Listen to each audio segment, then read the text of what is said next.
제가 오늘 PPT를 준비했는데 또 갑자기 이게 USB가 깨져 버렸습니다.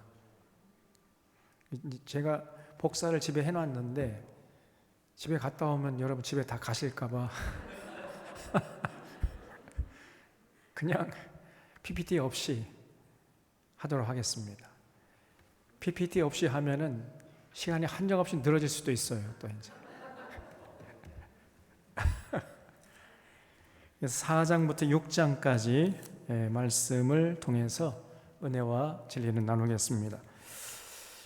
우리가 지난주 수요일 날 사무엘 3장까지 살펴봤죠. 그래서 이 아브넬이라는 이스보셋, 사울의 아들이었던 이스보셋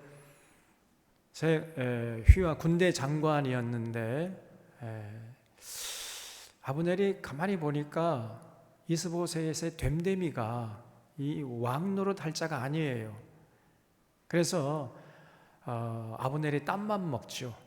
그래서 이제 왕은 다윗 같은 사람이 왕 노릇해야지. 이 이스보셋이 깜냥이 안 된다네. 깜냥이.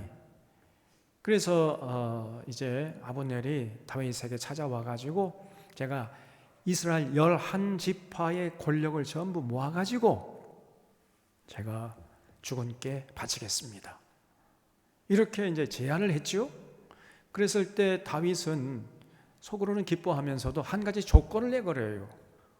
쉽게 말하면 배짱을 튕기는 겁니다. 미갈을 데려와라. 미갈을 데려오기 전에는 내가 너의 제안 받아주지 않겠다는 거예요. 그래서 11지파의 권력을 전부 다 회수해가지고 갖다 바치겠다고 하는데도 다윗은 오히려 조건을 걸면서 이 조건이 충족되어야만 내가 너의 제안을 받아주겠다. 이 제안을 했어요. 그러니까 이제 아브넬이 가가지고 이제 수소문 해가지고 미갈을 데려와가지고 드디어 이제 그 협상이 타결돼가지고 이스라엘 11지파의 권력을 아브넬이 지금 다윗에게 이양해 주려고 하는 순간에 누가 끼어들었죠? 요압이라는 그 다윗의 휘하 장군이, 군대 장관이 끼어들어가지고 그냥 아브넬을 죽여버렸어요. 자기 동생 아사헬을 전에 죽인 적이 있었거든요. 전쟁터에서 사실 아브넬은 죽일 마음이 없었는데 아사헬이 자기 재주만 믿고 까불다가 결국은 아브넬의 칼에 맞아 죽었거든요. 근데 그거를 이제 악감정을 품고 두고 보자 해가지고 그 결정적인 순간에 그만 요압이 아브넬을 쳐 죽여버린 겁니다. 그러니까 11지파 대표들이 지금 아브넬이 돌아오기만을 눈이 빠지게 기다리다가 아브넬이 죽어 나오니까 다윗이 굉장히 이제 정치적인 위기에 빠지게 된 거예요. 11지파 사람들이 그 아브넬을 죽인 사람을 다윗인 줄로 오해를 했던 것입니다. 다윗이 아니라 요압인데. 그래서 결국은 3장에서 본 것처럼 그 참 정치적인 그 결정적인 위기에 또 다윗이 아주 지혜를 발휘해 가지고 머리를 풀어 헤치고 금식을 선포하고 아브넬을 성대하게 장사치러 아브넬의 무덤까지 따라가 가지고 꺼이 백성들 앞에서 우는 이런 모습을 보여주죠. 이런 모습을 보면서 아브넬을 죽인 사람이 다윗이 아니구나 하는 것을 알고 백성들이 이제 오해를 풀었다는 거예요. 자, 그런 사건이 있은 후에 지금 4장에 보면요, 이제 이스보셋이 제거되는, 죽임을 당하는 모습이 또 기록되어 있어요. 4장 1절에 사울의 아들 이스보셋은 아브넬이 헤브론에서 죽었다 함을 듣고, 이 요압이 죽인 거지요. 손에 맥이 풀렸다는 겁니다. 그러니까 사실 이스보셋의 그 정권, 이스보셋의 권력을 지탱하고 있었던 사람은 아브넬이었거든요. 그런데 아브넬이 사라져 버렸으니까 이거 나 큰일 났다, 이제 맥이 풀려버린 거예요. 죽었다함을 듣고 손에 맥이 풀렸고 온 이스라엘이 놀랐습니다. 결국은요, 이런 이제 상황을 맞이하니까 그 이스보셋의 휘하 장군 두 사람이 반역을 꾀한 거예요. 여기 2절 보면 사울의 아들 이스보셋에게 군 지휘관 두 사람이 있었으니 한 사람의 이름은 바나요, 한 사람의 이름은 레갑이라. 이 바나와 레갑이 이스보셋의 휘하의 장군들이었는데, 이 사람들도 이제 베냐민 지파 사람들이니까, 사울도 베냐민 지파 출신 아닙니까? 이스보셋도 이제 베냐민 출신이고, 그러니까 이 바나와 레갑이라는 사람이 사실은 그 베냐민 지파 출신으로서 이스라엘 나라의 사실 요직에 있었던 사람이라는 걸 알 수 있어요. 그러니까 사울과 이스보셋이 같은 베냐민 출신이니까 믿고 굉장히 중요한 자리를 맡겼던 겁니다. 사실 여러분, 통치자는요, 자기 마음에 드는 사람, 또 자기 말 잘 듣는 사람, 이런 사람만 권력의 주변에 포진시키면 됩니까, 안 됩니까? 아멘, 할렐루야. 안 되지요. 예? 정말 그 적재적소에 인재들을 잘 발굴해가지고 거기 세워가지고 마음껏 일할 수 있도록 뒤에서 후계인 노릇하는, 이게 통치자가 해야 할 일 아닙니까? 예? 근데 이제 윤석열이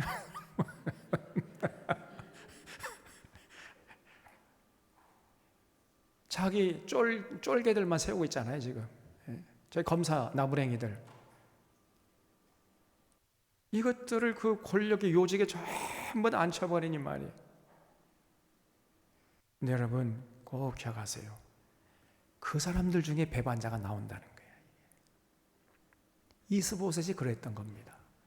이스보셋이 지금 여기 자기 베냐민 출신이라 해가지고 아주 요직에 앉혔어요. 이 바나와 레갑이란 이 두 장군을 요직에 앉혔더니 이 두 장군이 이제 상황이 조금 이렇게 이상하게 흘러가니까요, 금방 배반 때리는 겁니다.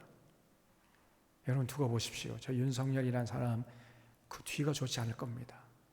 그렇게 하면 안 되잖아요. 네? 그래서 여기 5절에 보면 부에롯 사람 림몬의 아들 레갑과 바나가 길을 떠나 볕이 쬐을 때쯤에 이스보셋의 집에 이르니 마침 그가 침상에서 낮잠을 자는지라. 레갑과 그의 형제 바나가 밀을 가지러 온 채 하고 집 가운데 들어가서 그의 배를 찌르고 그냥 도망쳐 버렸어요. 반역을 꾀한 겁니다. 칼을 가슴에 품고요, 밀을 가져온 채가 이스보셋 집에 가보니까 이스보셋이 낮잠 자고 있거든요. 때는 있다 해가지고 그냥 푹 배를 찔러 죽여버리고 도망친 거예요. 그들이 집에 들어가니 이스보셋이 침실에서 침상 위에 누워 있는지라 그를 쳐 죽이고 목을 베어 그의 머리를 가지고 밤새도록 아라바 길로 가 헤브론에 이르러 다윗 왕에게 이스보셋의 머리를 드리며 아뢰되 왕의 생명을 헤아려 하던 원수 사울의 아들 이스보셋의 머리가 여기 있나이다. 그래서 이제 다윗에게 찾아가 가지고요, 이스보셋의 머리를 갖다 바친 거예요. 왜 이런 행동을 했겠습니까? 다윗에게 상을 받으려고 했겠지요. 폐하께서 이제 통일 왕국의 왕이 되시면 이제 한 자리 헤헤헤 아셨지요? 헤헤헤 요런 짓을 꾸몄던 거예요. 네, 여러분, 다윗이 어떤 사람입니까? 보통 사울이나 다른 왕들 같았으면은 좋아라 하면서 이 두 장군에게 상을 줬을 것이지만은 전혀 다윗은 그런 사람이 아니었습니다.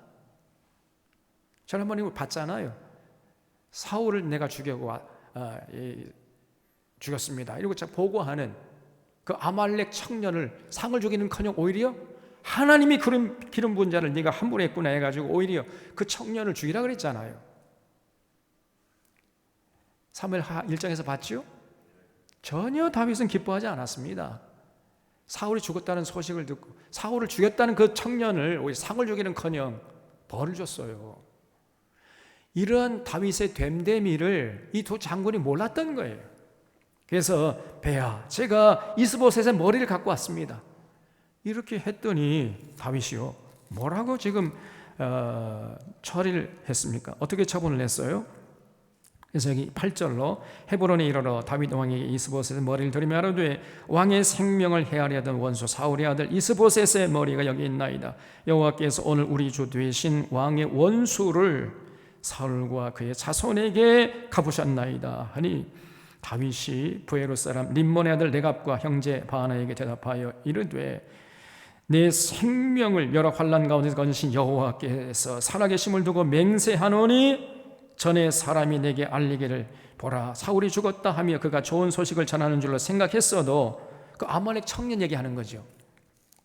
내가 그를 잡아 시글락에서 죽여서 그것을 그 소식을 전한 가품으로 삼았거든 하물며 악인이 의인을 그 집 침상 위에서 죽인 것이겠느냐.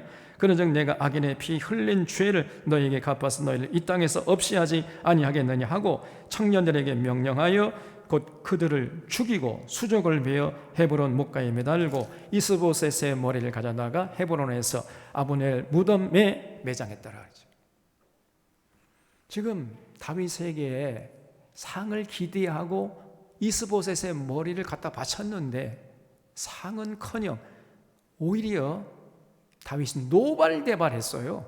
기뻐하기는 노발대발하면서 이스보셋을 저 배신한 놈을 저놈의 목을 베어라 이렇게 명령을 한 겁니다. 이게 다윗이에요.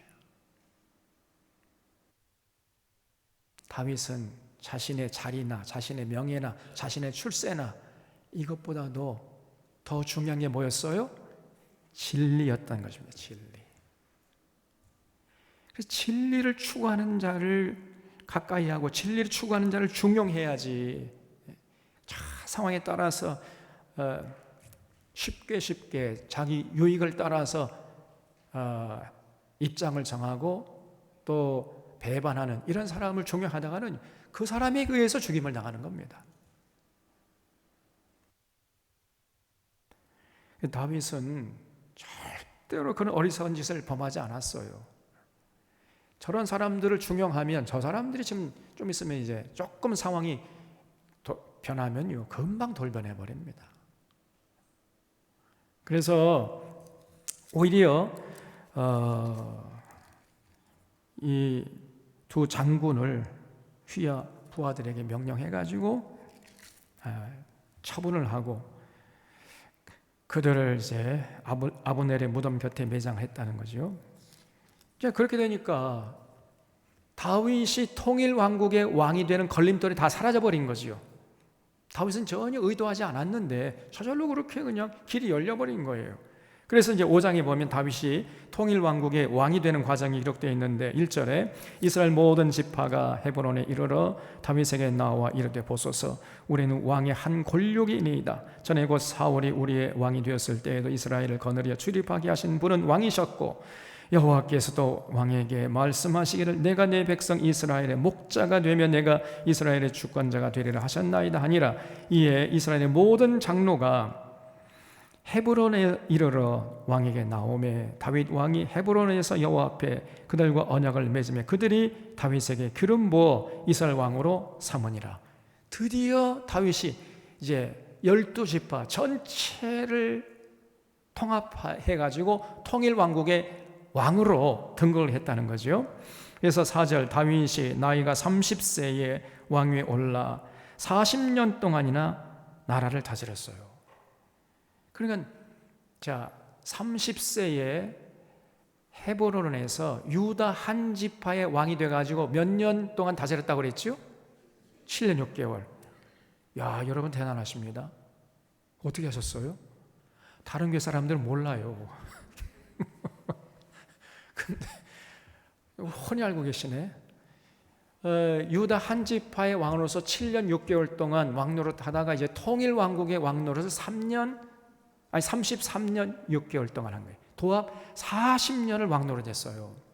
30세에 왕이 돼가지고 40년 동안 나라를 통치하다가 죽은 사람, 70세 죽었거든 다윗이. 그러면 어쨌든 간에 30세에 유다 한 지파의 왕이 됐는데, 유다 한 지파의 왕이 되기 전에 10년 동안 사울의 칼을 피해 도망쳤다 그랬지요. 그러면 다윗이 골리앗을 죽인 때가 나이가 몇 살입니까? 계산이 되죠? 20살 때예요. 20살 때. 20살 때 골리앗을 처음 물리치고 그때로부터 10년 동안 도피 생활하다가 30세에 왕이 된 겁니다. 야, 대단하잖아요. 그런데 놀라운 것은요, 이렇게 다윗이 왕이 됐음에도 불구하고 전혀 그 하나님을 향한 마음과 자세가 흐트러뜨리지 않았다는 겁니다. 여전했어요. 가난할 때나 부할 때나 사울에 의해서 쫓겨다닐 때나 통일왕국의 왕이 되어 세상을 호령할 때나 다윗은요, 주님을 향한 마음과 자세가 전혀 변하지 않았다는 겁니다. 여기에 다윗의 위대함이 있는 거예요. 이게. 어떤 사람들은요, 조금 좀 잘 나가잖아요. 금방 교만해집니다. 금방 어깨에 힘이 들어가요. 사람이 돌변해 버린다니까요. 또 그러다가 조금 어려움이 생기잖아요. 또 호흡에 금방 또 불이 죽어버려 또. 네? 사람이 그렇게 가벼워서는 안 되지요. 그래서 잘 나갈 때도 교만하, 모든 영광을 하나님께 올려드리고 나이 되던 것은 하나님의 은혜로다. 그러면서 여상해야죠. 여상. 또 어떤 어려움이 만나도 하나님이 나를 또 귀하게 쓰시려고 훈련시키는가 보다 생각하면서 담대하게 그 어려움을 이겨내고 조금 더 기죽지 말고 이렇게 해야 됩니다. 이런 자세가요, 한마디로 말해서 온유한 모습이에요. 예수님께서 온유한 자가 복이 있다 그랬죠. 여러분, 온유한 게 뭡니까? 온유한 것은요, 잘 나갈 때에도 교만하지 않고 어려움이 있을 때에도 낙심하지 않는, 이게 온유한 것입니다. 하나님 앞에서. 다윗이 온유한 자였던 거예요. 그래서 하나님이 다윗을 보기만 하면은 그날 기분이 좋은 날이에요. 다윗은 평생 이렇게 살았습니다. 젊었을 때 양치는 목동에 가장 찢어지게 가난할 때, 그럴 때에도 주님을 향한 믿음을 버리지 않았고요. 왕이 되어가지고 천하를 호령할 때에도 절대로 교만하지 않고 모든 영광을 하나님께 올려드리면서 하나님의 뜻을 구하려고 하는 이런 삶을 살았단 말이에요. 다윗이 전혀 변함이 없었습니다. 여러분, 이런 사람이 진짜 믿음의 사람이고 이런 사람이 소중한 사람이고 하나님이 오늘 이 시대에도 그런 사람을 찾는 거예요.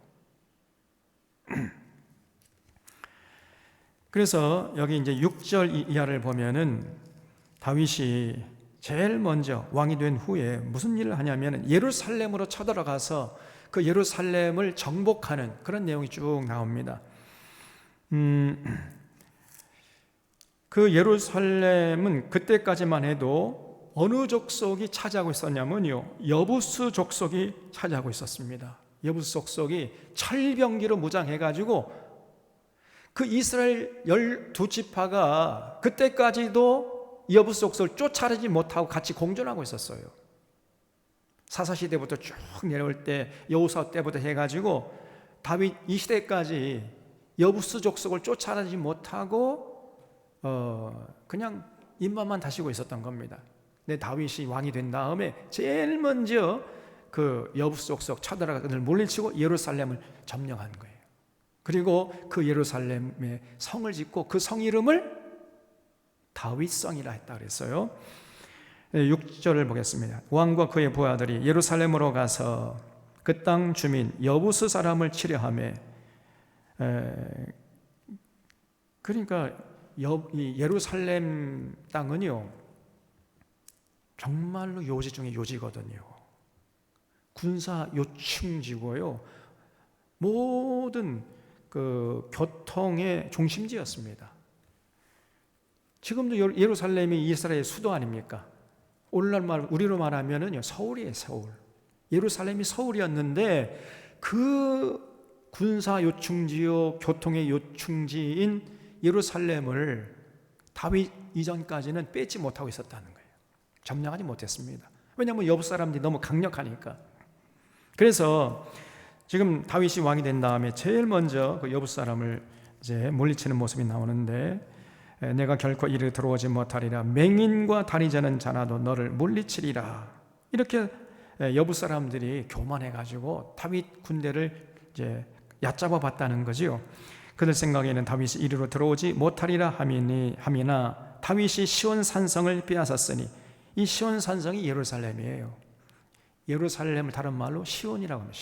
시온산. 이는 다윗성이라. 그래서 그날에 다윗이 이르기를 누구든지 여부 사람을 치거든 물 깃는 대로 올라가서 다윗의 마음에 미워하는 다리 저는 사람과 맹인을 치라 하였으므로 속담이 되어 이르기를 맹인과 다리 저는 사람은 집에 들어오지 못하리라 하더라. 다윗이 그 산성에 살면서 다윗성이라 이름하고 다윗이 밀로에서부터 안으로 성을 둘러싸니라. 그래서 여부수 사람들을 물리치고 다윗이 이제 산성을 쌓고 다윗성이라 명령을 했다는 거죠. 그래서 10절에 다윗 만군의 하나님 여호와께서 함께 계시니 다윗이 점점 강성하여 가니라. 두로왕 히람이 다윗에게 사절들과 백향목과 목수와 석수를 보내매 그들이 다윗을 위하여 집을 지으니 다윗이 여호와께서 자기를 세우사 이스라엘 왕으로 삼으신 것과 그의 백성 이스라엘 위하여 그 나라를 높이신 것을 알았더라. 그러니까 점점 다윗은요, 왕권이 강화되고 아주 그냥 강성한 나라를 이뤘던 거예요. 그러면 다윗이 교만해질 법도 한데 다윗은 전혀 변함이 없습니다. 우리가 이래야 됩니다. 잘 나갈 때나 조금 어려울 때나 변함은 없어야 돼요. 조금 잘 나가면 교만하고 조금 어려우면 그냥 풀이 죽고, 그러면요, 그거는 하나님의 부끄러운 모습이란 말이죠. 그래서 여기 13절 보면 이제 다윗 아들 딸들이 나오고요. 17절에 다윗이 가는 곳마다 승승장구를 합니다. 이스라엘이 다윗에게 기름 부어 이스라엘 왕으로 삼았다함을 블레셋 사람들이 듣고 블레셋 사람들이 다윗을 찾으러 다 올라오매 블레셋 군대가 또 쳐들어온 거죠. 근데는 더 이상 이 다윗의 군대를 당할 수가 없었습니다. 다윗의 군대는 이제 블레셋 군대쯤은 이거는 적수가 못 돼. 그래서 여기 25절까지 계속해서 이제 다윗이 승승장구하는 겁니다. 전쟁에 나와 싸우면요, 백전백승이에요. 그냥 또 하나님이 함께 하시니까 하나님이 함께 하시는 군대를 감히 누가 당하겠어요. 그래서 여기 18절에 블레셋 사람들이 이미 이르러 무라바임 골짜기에 가득한지라 다윗이 여호와께 여쭈어 이르되 내가 블레셋 사람들에게로 올라가리까 여호와께서 그들을 내 손에 넘기시겠나이까. 항상 다윗은 하나님께 여쭙고 하나님과 의논해요. 하나님을 의지하고 하나님의 뜻을 받들려고 했던 것입니다. 여호와께서 그들을 내 손에 넘기시겠나이까 하니 여호와께서 다윗에게 말씀하시되 올라가라. 내가 반드시 블레셋 사람을 내 손에 넘기리라 하신지라. 우리가 전에 봤죠. 사울은 아무리 기도해도 하나님이 응답하지 않았지요. 근데 다윗은 기도하기만 하면 하나님이 족족 응답하시는 겁니다. 다윗의 마음이 변치 않는 것을 하나님이 귀히 보신 거예요. 다윗이 바알 보라심에 이르러 거기서 그들을 치고 다윗이 말하되 여호와께서 물을 흩음같이 네 앞에서 내 대적을 흩으셨다 하므로 그곳 이름을 바알 보라심이라 부르니라. 그러니까 이 다윗의 용기는요, 하나님을 향한 신앙에서 비롯되었다는 사실을 알 수 있습니다. 다윗의 용기가 근거 없는 용기가 아니었던 거예요. 하나님이 지금 나와 함께 하신다는 이런 확신, 거기서부터 대단한 용기가 나왔던 겁니다. 그래서 적수가 없었던 것이요. 21절에 거기서 블레셋 사람들이 그들의 우상을 버렸으므로 다윗과 그의 부하들이 치우니라. 블레셋 사람들이 또 올라왔습니다. 다시 또지요. 또 올라와서 르바임 골짜기에 가득한지라 다윗이 여호와께 여쭈니 이르시되 올라가지 말고 그들 뒤로 돌아서 뽕나무 수풀나무 편에서 그들을 기습하되 뽕나무 꼭대기에서 걸음 걷는 소리가 들리거든 곧 공격하라. 야, 하나님이 전술까지도 가르쳐줘요. 직접 공격하지 말고 우회해가지고 매복을 이렇게 해놨다가 급습해라. 이렇게 전략 전술까지 하나님이 가르쳐 주십니다. 야, 우리 하나님, 우리도 그럼 참 좋겠죠. 하나님이 이렇게 우리를 그냥 아주 깊이 개입하시고 간섭해 주셔가지고 우리 이끌어 가시면 얼마나 좋겠습니까? 그러면 우리를 당할 자가 누가 있겠습니까? 하나님이 위하시는데, 그렇잖아요? 참 다윗이 부럽기도 해요. 그래서 제가 말씀드렸잖아요. 하나님의 뜻을 잘 분별하는 방법, 성경을 우리가 통전적으로 기본적으로 알고 있어야 되고요. 그리고 어떤 구체적인 문제에 대해서는 믿음의 사람과 자꾸 상의하고 의논하시란 말이에요. 그리고 세 번째, 기도하는 것. 그러면은 이게 하나님의 뜻이구나, 어떤 것이 하나님의 뜻인가, 이런 것이 이렇게 수면 위로 떠오릅니다. 그걸 붙잡고 다윗처럼 하나님이 우리와 함께 하시는, 누가 우리를 당할 쏘냐, 당당하게 나가는 거죠. 그래서 결국은 이제 다윗이 또 승리를 했어요. 그래서 25절에 이에 다윗이 여호와의 명령대로 행하여 블레셋 사람을 쳐서 게바에서 게셀까지 이르니라. 이 블레셋 군대는 오합지졸이야. 이것들 다윗의 군대를 만나면요 그냥 혼비백산에 도망치기 바쁜 거죠. 그 정도로 다윗의 군대가 강했는데, 그 다윗의 군대의 강함의 기본은 신앙이었죠. 신앙, 하나님을 향한 신앙. 이제 6장에 보면은요, 이제 다윗이 이렇게 승승장구 한 후에 이제 다윗이 여전히 교만하지 않고 겸손했다는 사실을 알려주는 상징적인 사건이 여기 일어나요. 뭐냐면은 다윗이 이제 다윗의 왕권이 강화되고 날이 갈수록 승승장구하니까 하나님의 은혜를 잊어버리고 자기가 신이 된 것처럼 이렇게 행세할 법도 한데, 다윗은 전혀 그렇지는 않고요. 하나님의 법궤를 그 20년 전에 오벳 에돔의 집에 모셔놨던 그 하나님의 언약궤를 예루살렘으로 모셔오는 그 일을 행합니다, 다윗이. 그래서 6장 1절에 다윗이 이스라엘에서 뽑은 무리 3만 명을 다시 모으고,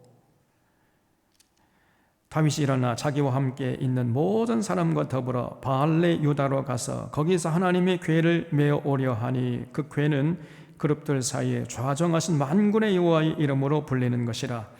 그랬죠? 이것은 이제 우리가 사무엘상 몇 장이죠?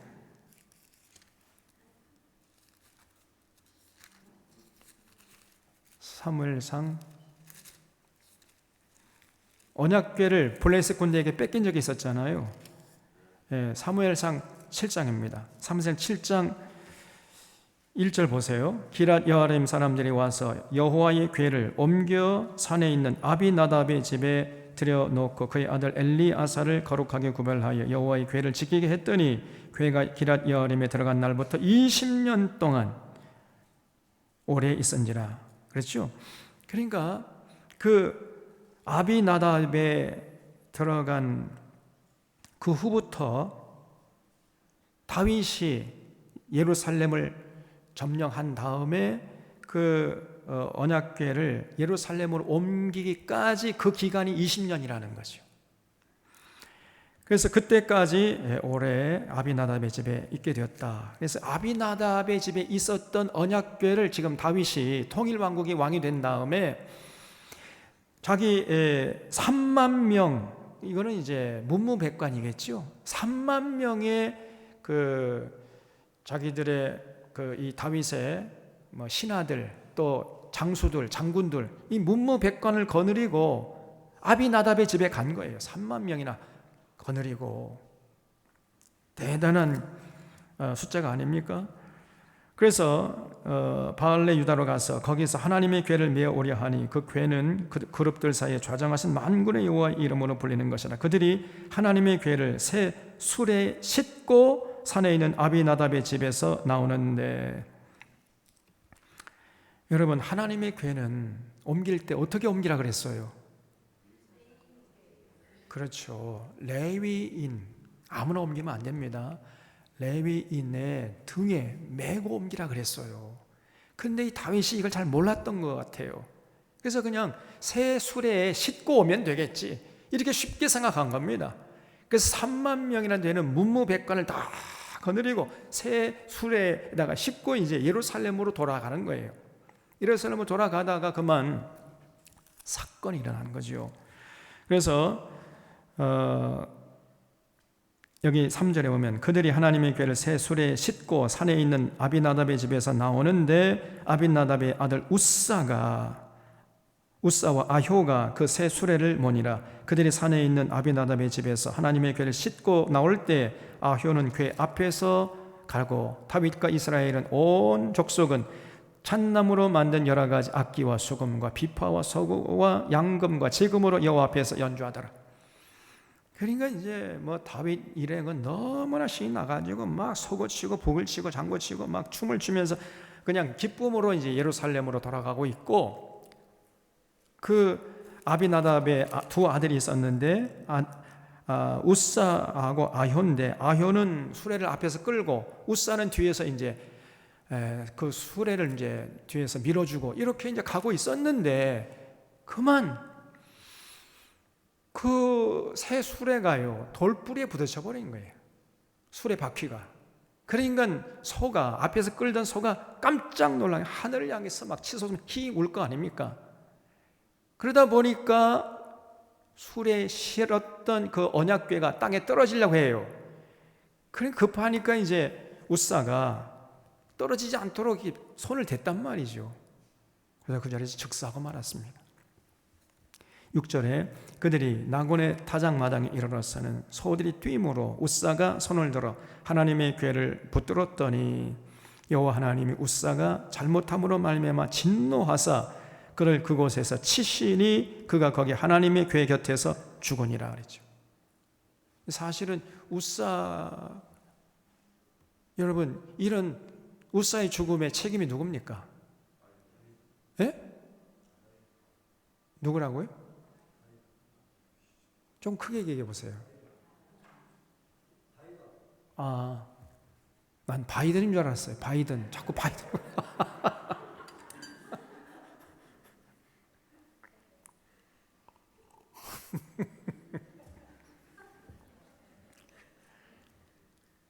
그렇죠. 사실은 다윗이 잘못한 거 아닙니까? 다윗이 레위 사람들을 데리고 사실은 그 언약궤를 어깨에 메고 옮겼어야 되는데 그걸 모르고 그냥 새 수레에 싣고 오다가 결국은 애매한 우사만 죽은 거 아닙니까? 그러니까 여러분, 윗사람이 잘못되잖아요. 밑에 사람이 피해보는 겁니다. 권력자는요 피해를 안 봐. 이 사람들이 참 이게 참 불공평 중에 하나인데, 너무 이 참 우사는 억울하잖아요. 사실 아무런 죄가 없잖아요. 사실은. 근데 이제 다윗이요 그걸 보고야 아이고 이거 뜨거 해가 도망쳐버려 다윗은. 또 그래서 여기 8절에 여호와께서 우사를 치심으로 다윗이 분하여 그곳을 베레스 우사라 부르니 그 이름이 오늘까지 이르니라. 그래서 이 베레스 우사라는 것은 여기 배자 옆에 1번 되어 있죠. 1번 맨 밑에 나눠주라는 뜻인데, 여기 맨 밑에 보면 우사를 침이라는 뜻이다. 베레스 우사라가 우사가 하나님께 맞아 죽었다 이런 뜻이라는 거예요. 그래서 그냥 다윗은 너무 깜짝 놀래가지고 도망쳐 버렸습니다. 그래서 그 이름이 오늘까지 이르니라. 다윗이 그날에 여호와를 두려워하여 이르되 여호와의 궤가 어찌 내게로 오리오 하고, 다윗이 여호와의 궤를 옮겨 다윗성 자기에게로 메어가기를 즐겨하지 아니하고 가드 사람 오벳 에돔의 집으로 메어간지라. 그러니까 다윗은 아이고 뭐 안 되겠다 해가지고 도망쳐 버리고, 그러니까 이제 언약궤가 오벳 에돔의 집으로 가게 됐다는 거죠. 그러니까 오벳 에돔의 집에 또 하나님이 복을 주셨어요. 11절에 여호와의 궤가 가드 사람 오벳 에돔의 집에 석 달 있었는데 여호와께서 오벳 에돔과 그의 온 집에 복을 주시니라. 근데 이 소식을 듣고 또 이제 다윗이 또 다시 이제 언약궤를 예루살렘으로 모셔오는 그 일을 시도하는 겁니다. 어떤 사람이 다윗 왕에게 이르되 여호와께서 하나님의 궤로 말미암아 오벳에돔의 집과 그의 모든 소유에 복을 주셨다 한지라. 다윗이 가서 하나님의 궤를 기쁨으로 메고 오벳에돔의 집에서 다윗성으로 올라갈새 여호와의 궤를 맨 사람들 6걸음을 가매 다윗이 소와 살찐 송아지로 제사를 드리고 그랬죠. 자, 이번에는 다윗이 깨달았어요. 알고 보니까 이 언약궤는 아무리 새 술에 싣고 가도 이 잘못된 것이구나. 언약궤는 레위 사람의 등에 매어가지고 옮겨야 되는 것, 이걸 안 거예요. 그래서 여기 12절 하반절에 보면 다윗이 가서 하나님의 궤를 기쁨으로 뭐라 그랬어요? 기쁨으로 메고 주셔주세요. 메고. 이번에는 새 술에 싣고 온 것이 아니라 레위 사람을 대동해 가가지고 레위 사람의 등에 메고 옮겼다는 거예요. 여러분, 이 지휘자는요, 통치자는 매사에 지혜가 있어야 됩니다. 그리고 정확하게 알아야 돼요. 지금 제가 가장 걱정하는 것이 윤석열이가 이 사람이 지혜가 없고 뭘 알아요. 그런 상태에서 지금 대통령이 돼버린 겁니다. 그래서 결정을 할 때 잘 알지도 못하면서 이 사람이 그냥 고집이 있고 또 자존심이 강해가지고 함부로 자기 멋대로 한단 말이에요. 그럼 그 밑에 장차원들이나 옆에 좀 지혜로운 사람이 있어가지고 뜯어 말려야 되는데 그럴 사람이 보이질 않습니다. 이게 정말 문제예요. 이게 걱정됩니다. 일본이 지금 재무장 한다고 해도 뭐 이해한다.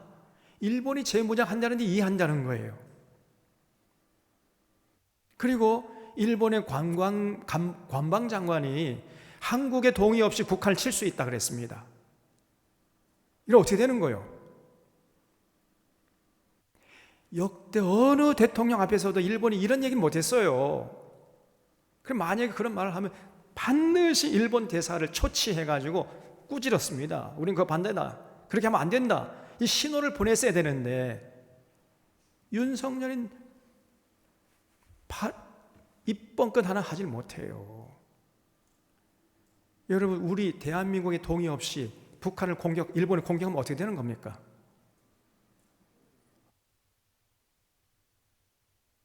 어떻게 되는지 모르겠어요? 일본을 재무장시키는데 그럼 누가 그 일본 재무장을 허락하겠습니까? 누구의 허락 없이 일본 재무장할 수 있습니까? 없습니까? 미국의 허락 없이 일본이 재무장 못해요. 지금 미국이 참 일본의 재무장 빨리 재무장해라 자꾸 부추기고 그거를 윤석열은 이해한다. 그러면서 북한의 미사일이 지금 일본 상공을 지나고 있는데 일본이 그렇게 재무장하겠다는 거 이해할 만하다. 이런 식으로 대놓고 일본 편을 들고 있습니다. 왜 저런 말을 함부로 할까? 대한민국의 대통령인데 저 사람이 무지한 거예요. 제가 보니까 악해서 그런 것 같지는 않습니다. 만약에 악하다 하면 저런 일 함부로 저는 말 못하거든요. 대통령이 입이 얼마나 무거워야 됩니까, 여러분? 근데 저런 말을 함부로 한다는 것은 저 사람이 아무것도 모르는 거예요, 지금. 자기가 말하는 것이 얼마나 엄청난 비극을 낳게 된다는 사실을 생각을 못하는 겁니다, 저 사람이. 일본의 재무장도 이해한다. 한국의 동의 없이 북한을 공격한다고 해도 이런 방구한 입도 뻥긋 못하고 있습니다. 제가 역대 어느 정권에서 이런 대통령 모습을 볼 수가 없었습니다. 그리고는 선제 공격하겠다는 거예요. 그냥 선제 타격하겠다, 그냥 100배로 응징하겠다 막 이러고 나옵니다. 누가 그런 모습을 바라겠습니까? 일본이 그런 걸 바라는 것이 미국이 바라는 거예요. 지금 한반도를 전쟁터로 만들어버리겠다, 이런 위험한 생각을, 그 자기 이 대통령의 생각이 어떤 영향을 미칠 것인가는 전혀 눈꼽만큼도 생각하지 못하고 있는 거예요, 이 사람이.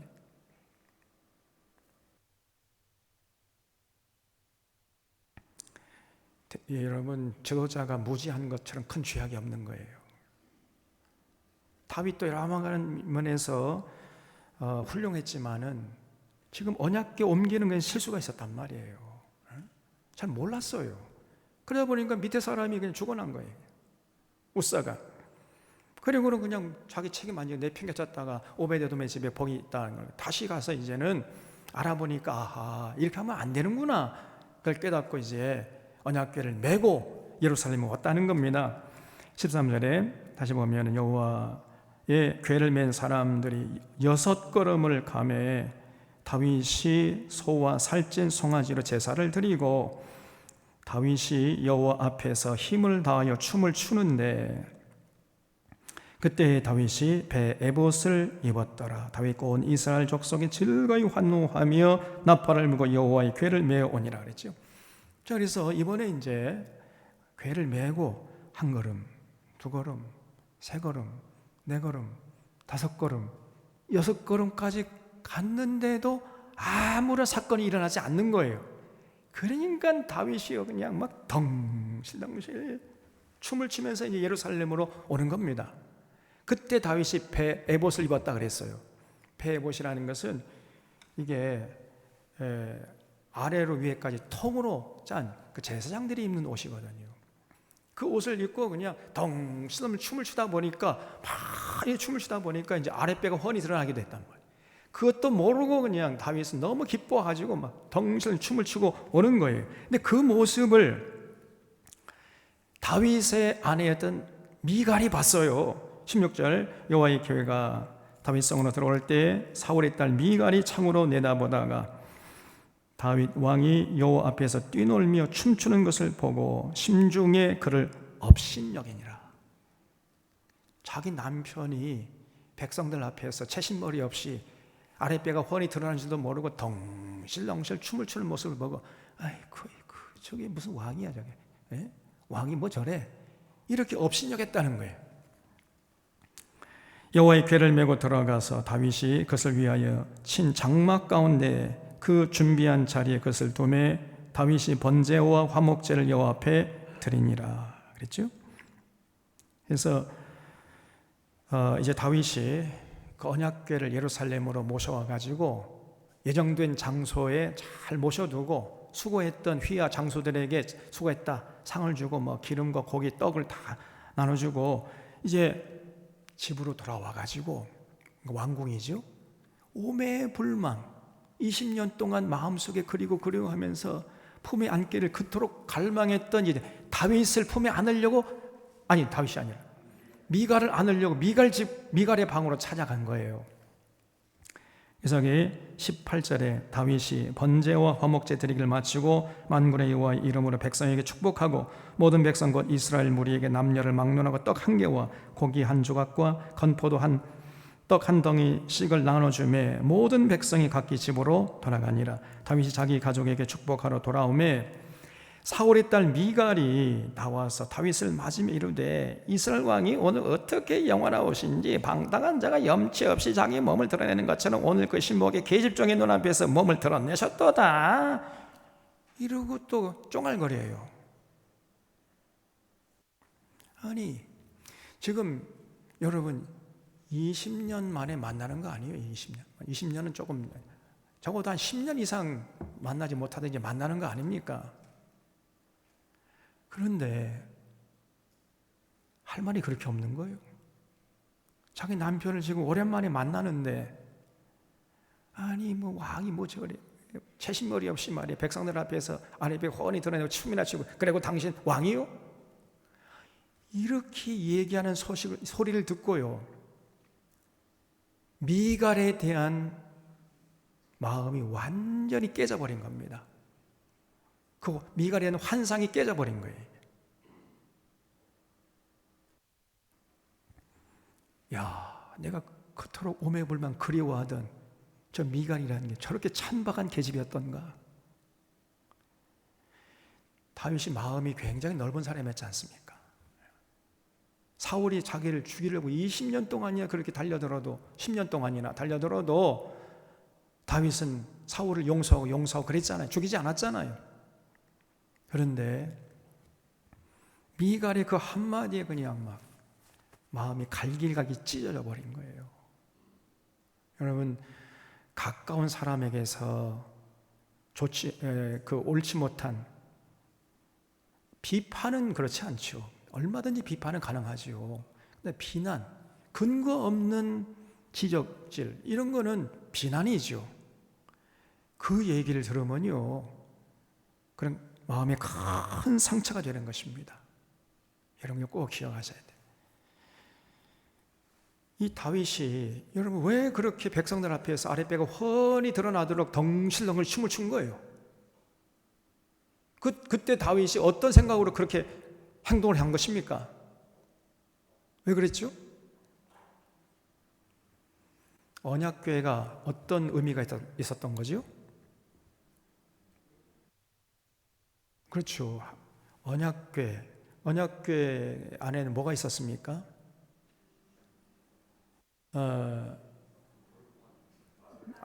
아론의 쌍난 지팡이, 돌비 2개, 그 다음에 만나. 하나님이 거기 중앙에 와서 이스라엘 백성들 만나 주셨잖아요. 다시 말하면 언약궤는 하나님의 임재의 상징이에요. 그래서 지금 언약궤를 예루살렘으로 모셔온다는 것은 이제 하나님이 우리와 함께 하셔서 우리를 지키시고 보호하신다는 이런 신앙적인 고백이 있었던 것입니다. 그래서 다윗이 그렇게 기뻐했던 거거든요. 너무 기뻐가지고 백성들 앞에서 아랫배가 홀이 들어간 줄도 모르고 덩실덩실 춤을 췄는데, 미갈은 전혀 그런 남편의 생각을, 남편의 마음을 이해하지 못했던 거예요. 남남이나 다름없죠, 여러분. 이 부부라는 게 뭡니까, 이게?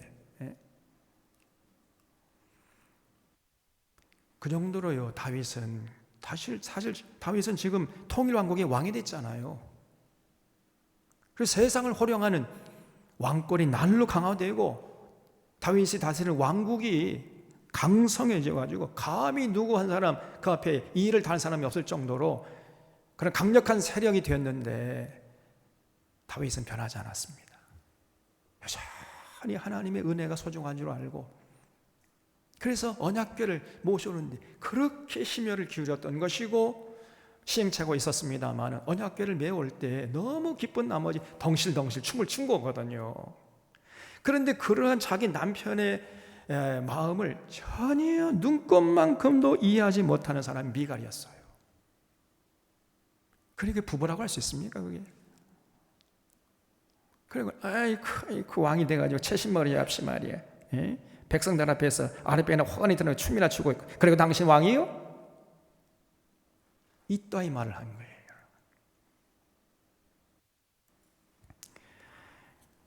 그래서 그 말을 들을 때요, 다윗이 어떻게 행동했냐면요, 여기 20절 다시 보면, 다윗이 자기 가족에게 축복하러 돌아오매 사울의 딸 미갈이 나와서 다윗을 맞으며 이르되, 이스라엘 왕이 오늘 어떻게 영원하신지 방탕한 자가 염치 없이 자기 몸을 드러내는 것처럼 오늘 그의 신복의 계집종의 눈앞에서 몸을 드러내셨도다. 이렇게 이제 비아냥되니까 다윗이 미갈에게 이르되, 이는 여호와 앞에서 한 것이니라. 그가 내 아버지와 그의 온 집을 버리고 나를 택하사 나를 여호와의 백성 이스라엘의 주권자로 삼으셨으니 내가 여호와 앞에서 뛰놀리라. 내가 이보다 더 낮아져서 스스로 천하게 보일지라도 내가 말한 바 계집종에게는 내가 노임을 받으리라 한지라. 그러므로 사울의 딸 미갈이 죽는 날까지 그에게 자식이 없으니라 그랬어요. 무슨 말이냐면요, 미갈의 말을 듣고 다윗이, 그래, 이것은 나 천박하다, 어쩔래. 그래도 이 천박한 나를 하나님이 귀히 보시고 네 아버지 손에서 권력을 회수해가지고 나한테 줬어. 이거사 내가 똑같은 상황이라면 난 또다시 그렇게 행동할 거야. 그러나 다른 사람들한테는 내가 천박하게 보인다 할지라도 너한테만큼은 내가 천박하게 보이지 않겠어. 그리고 그냥 문을 꽝 닫고 나가버려가지고 그 후로는 다시는 다윗이 미갈을 찾지 않았다는 겁니다. 그러니까 미갈은요, 늙어 죽을 때까지 다시는 다윗을 만나지 못했어요. 그냥 생과부로 늙어 죽었단 말이에요. 여러분, 미갈이 왜 이런 말을 했을까요? 미갈은 자기 아버지 사울을 생각하고 있었던 거예요. 사울은 그렇거든요. 진짜 사울은요, 권위를 내세웠잖아요. 왕이 되자마자 그냥 막 교만해져 가지고 내가 왕이니까 삼겨라 이랬잖아요. 그래서 자기 말을 안 들으니까 그냥 다 그냥 능지처참하고 단칼에 목을 베버리고, 이런 모습만 봤기 때문에 미갈은요, 왕이라면 그렇게 해야지, 우리 아버지처럼 해야지, 저게 왕이지, 이렇게 생각했던 겁니다. 그런데 다윗은요, 전혀 그런 모습이 없었어요. 오히려 더 겸손해지고 모든 영을 하나님께 올려드리고 그 권력을 남용하지 않고 백성을 섬기고 백성들 앞에서 뭐 아랫배가 훤히 드러나도 춤을 덩실덩실 추고 이렇게 서민적으로 나가다 보니까 쳤다, 이게 무슨 왕이야 저게, 이렇게 생각한 거죠. 다시 말씀드리면 미갈이 저렇게 말하고 행동할 수 있었던 데에는요, 미갈의 마음속에 자리 잡고 있던 잘못된 사상이 미갈로 하여금 그렇게 말하고 행동하게 했던 것입니다. 그래서 제가 오늘 오전에 말씀드렸잖아요. 그 속에, 그 속사람, 그 마음속에 어떤 가치관과 어떤 사상이 자리 잡고 있느냐, 이게 그 사람의 인생을 결정짓는다 그랬죠. 여러분, 말은 마음의 거울입니다.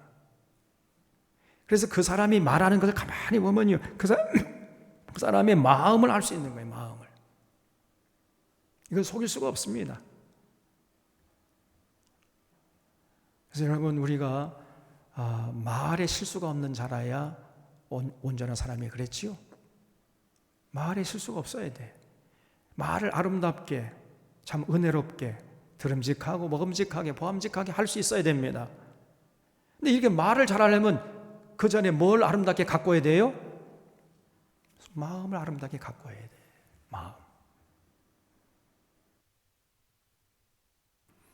마음에 쌓아놓은 것을 입으로 뱉어내는 것입니다. 어쩔 수가 없는 거예요. 말과 마음이라는 것은 아주 긴밀하게 연결되어 있어요. 그래서 이 미갈의 마음속에 잘못된 가치관, 잘못된 사상, 왕이 어떻게 어떤 모습을 취해야 되는가, 이걸 잘못 알고 있었기 때문에 그 남편 앞에서 말을 잘못한 것이요. 결국은 말 한마디 잘못해가지고 평생 이 미갈이요, 다윗을 다시는 만나지 못하고 그냥 불행하게 죽었다는 겁니다. 다시는 다윗은 미갈을 쳐다보기도 싫었어요. 저런 계집이었던 걸 내가 몰랐는데, 저런 계집을 내가 오매불만 그리워하다니, 환상이 깨져버린 거죠. 여러분, 그래서 우리 사랑하는 사론의 교우들은 언제나 마음을 아름답게 가꾸려고 애를 쓰시기 바랍니다. 마음에 어떤 생각, 어떤 사상, 어떤 가치관, 어떤 신앙이 자리 잡고 있는가, 이게 진짜 중요한 거예요. 여러분이 스스로 자신을 돌아봐야 됩니다. 그래서 정말 다윗 같은 신앙, 다윗과 같은 가치관, 또 믿음을 가지고 한평생 변함없이 주님을 사랑하고 주님의 뜻을 받들려고 하는 이런 모습을 잃지 마셔야 돼요. 그런 사람들을 하나님이 찾으시고 그런 사람들과 함께 하시는 임마누엘의 하나님이신 것을 여러분 꼭 믿으시고 그런 하나님과 동행하면서 한평생 주님께 영광 돌리며 승리하는 복된 인생들 되시기를 바랍니다. 기도하겠습니다.